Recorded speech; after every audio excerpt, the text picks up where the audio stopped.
The film begins in a small American village nestled deep within the forest. The village is completely surrounded by dense woods, and the people who live there never leave. They've built their lives entirely within the confines of the village because the forest is home to strange and dangerous creatures, part human, part monster. If anyone ventures into the forest and is spotted by these creatures, they're killed. To protect themselves, the villagers have built a fence and tall walls around their home, ensuring the monsters stay out and they stay in. One day, a man's young son falls gravely ill. Despite their best efforts to treat him within the village, they are unable to save him, and the boy dies. The man is devastated. At his son's burial, he sits near the body, weeping. Through his tears, he says, "If only these monsters didn't exist, I could have taken you to get treatment outside the forest. You'd still be alive today." He cries even harder, mourning the loss and the cruel limitations of their isolated lives. Later that evening, as the villagers gather for a meal, they hear terrifying sounds coming from the forest. Panic spreads quickly.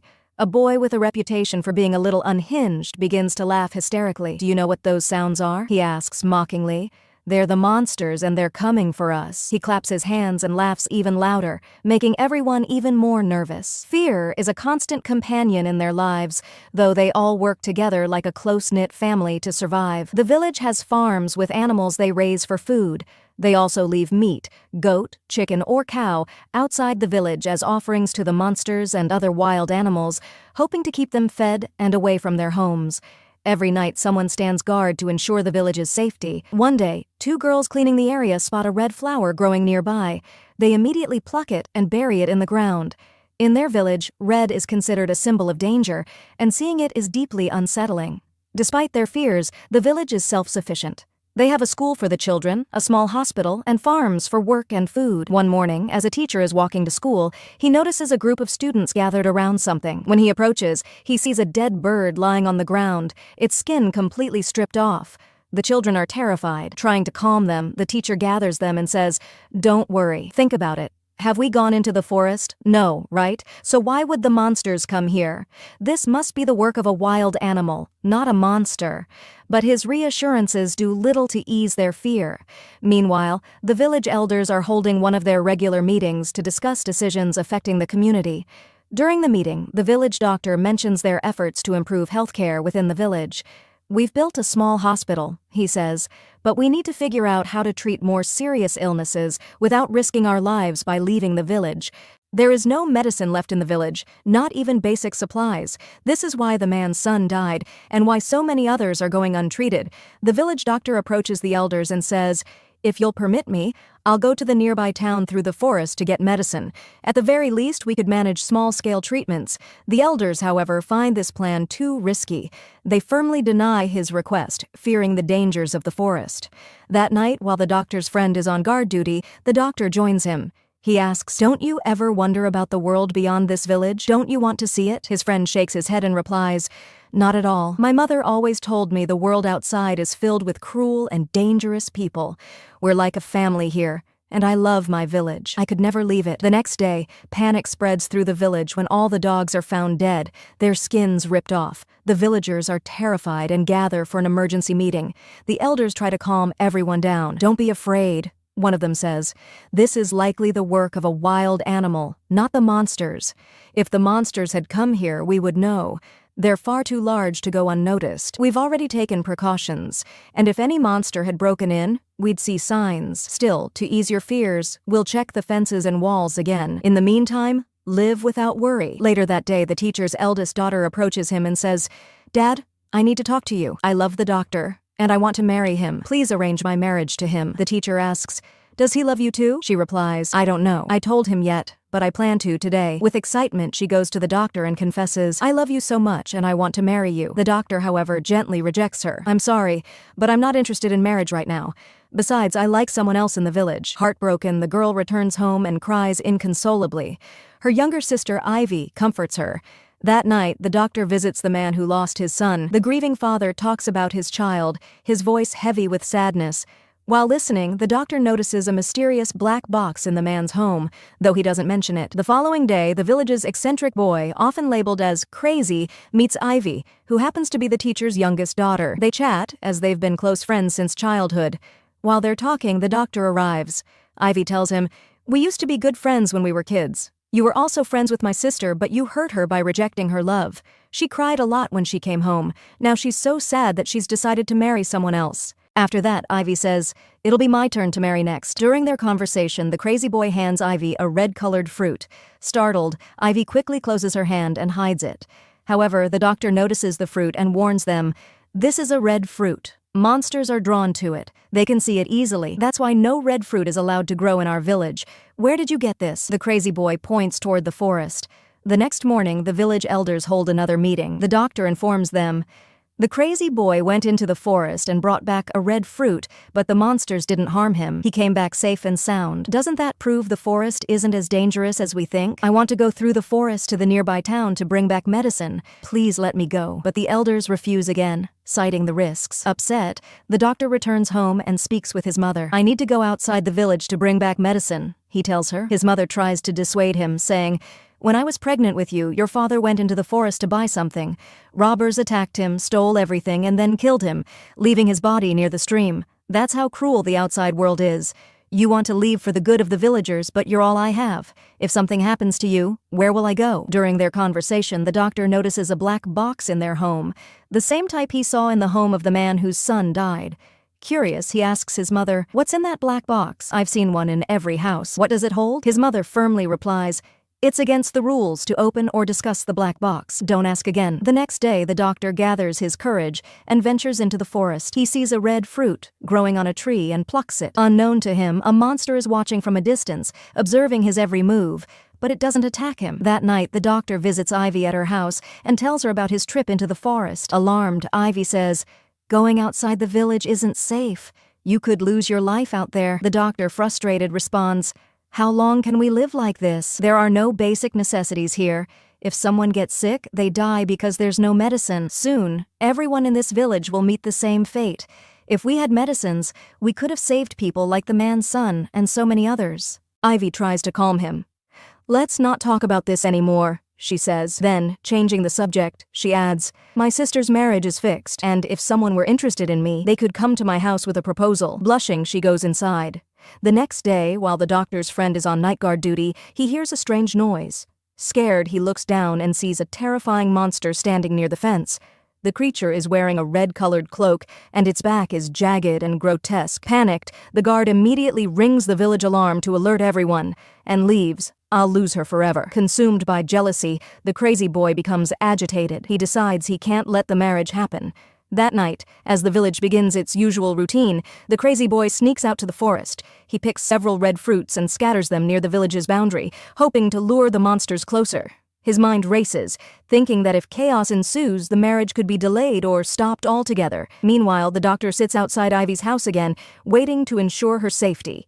When Ivy comes out, she sees him and sits beside him. "Why are you sitting here alone outside my house?" she asks. He looks at her and says, "So nothing happens to you. If the monster comes, I'll fight it to protect you. I've always wanted you to be safe because I love you." Ivy, taken aback, smiles and replies softly, "I love you too." It becomes clear that the doctor rejected Ivy's sister because his heart belonged to Ivy all along. The two share a quiet, heartfelt moment under the moonlight. The next morning, news spreads across the village that Ivy and the doctor are in love. The elders, seeing their bond, decide that the two should be married. Preparations for the wedding begin, and the villagers celebrate the joyous news. However, the crazy boy becomes increasingly disturbed. He mutters to himself, "Ivy is my friend. She can't marry someone else. If she does, I'll lose her forever." That evening, strange noises echo through the village. The alarm rings as villagers see monsters approaching, drawn by the scattered red fruits. Panic spreads, and everyone rushes to safety. The doctor and Ivy quickly gather with the others, while the elders organize a defense plan. As the villagers prepare for the worst, the doctor notices the crazy boy standing off to the side, watching the chaos with a strange expression. Realizing the boy's involvement, the doctor confronts him. "What have you done? Did you bring the red fruits here?" The crazy boy breaks down and shouts, "I couldn't let her marry you. She's my friend.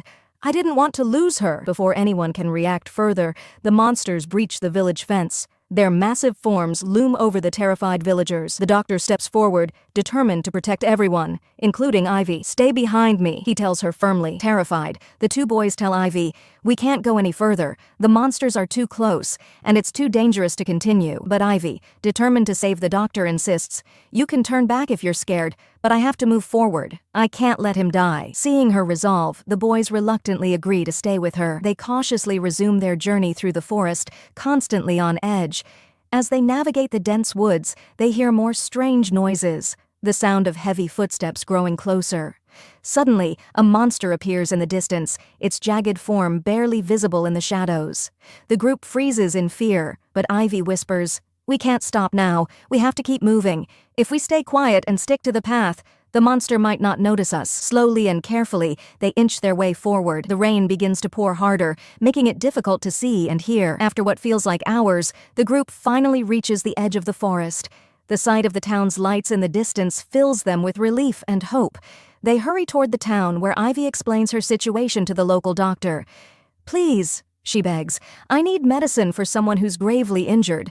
It's a matter of life and death." The town doctor quickly gathers the necessary supplies and hands them to Ivy, along with instructions on how to treat the injured man. Grateful, Ivy thanks him and prepares to head back to the village. The two boys, however, hesitate. "We can't go back through the forest," they say.